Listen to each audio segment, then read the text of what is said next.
వయసులో నీకన్నా పెద్దవాళ్ళని కూడా చూడకుండా ఏంట్రా ఎదురుస్తున్నావ్? అది కాదు బాబు. ఏయ్, నేనెవరో తెలుసా? నేనెవరో తెలుసా?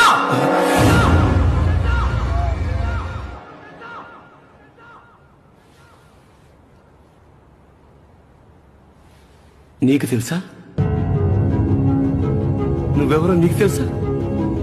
ఇన్నేళ్ళు వచ్చాయి, ఇంతమందిని వెంటేసుకుని ఇంత డబ్బు ఖర్చు పెడుతున్నావు. నువ్వెవరో నీకు తెలుసా?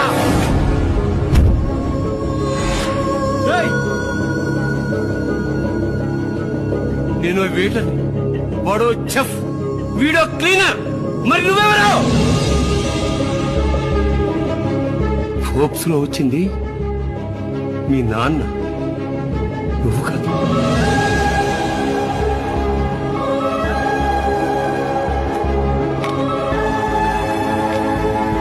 వయసులో నీకన్నా పెద్దవాళ్ళని కూడా చూడకుండా ఏంట్రా ఎదురుస్తున్నావ్?